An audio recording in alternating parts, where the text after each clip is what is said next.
രാഹുൽ മാങ്കൂട്ടത്തിനെതിരെ കേസെടുത്തു. പുറത്തുവന്ന ശബ്ദരേഖകളുടെ അടിസ്ഥാനത്തിലാണ് കേസെടുത്തത്. ക്രൈംബ്രാഞ്ചാണ് കേസ് ഇപ്പോൾ രജിസ്റ്റർ ചെയ്തിട്ടുള്ളത്. കൂടുതൽ വിവരങ്ങളുമായി രാജീവ ചേർന്നുണ്ട്. രാജീവ, ഒടുവിൽ കേസെടുത്തിരിക്കുകയാണ്. എന്താണ് മറ്റു വിവരങ്ങൾ? രാഹുൽ മാങ്കൂട്ടത്തിനെതിരെ കേസ് പോലീസ് രജിസ്റ്റർ ചെയ്തിരിക്കുന്നു. സംസ്ഥാന പോലീസ് മേധാവിയുമായി അല്പസമയം മുമ്പ് നമ്മൾ സംസാരിച്ചിരുന്നു. അദ്ദേഹം കേസ് എടുത്തു എന്ന് സ്ഥിരീകരിച്ചിട്ടുണ്ട്.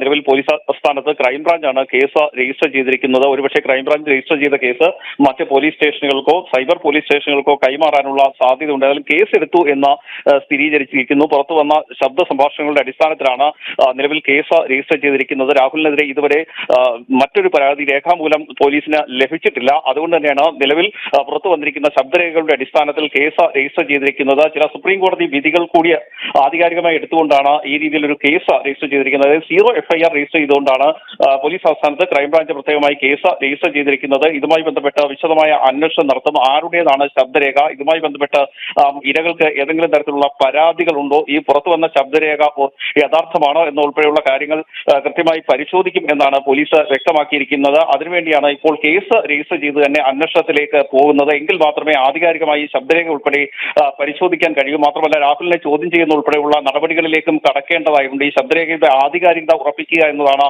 ആദ്യം പോലീസിന് ചെയ്യേണ്ടത്. അതിന്റെ ഭാഗമായാണ് ഇപ്പോൾ കേസ് രജിസ്റ്റർ ചെയ്തിരിക്കുന്നത്.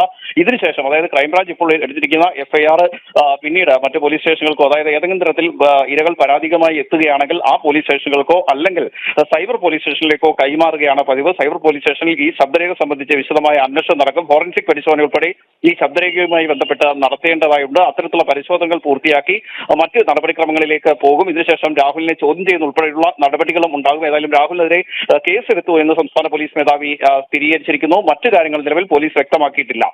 വിഷ്ണു, നിർണായകമായ വിവരങ്ങൾ തന്നെയാണ് പുറത്തുവരുന്നത്. രാജീവാണ് വിവരങ്ങൾ നൽകിയത്.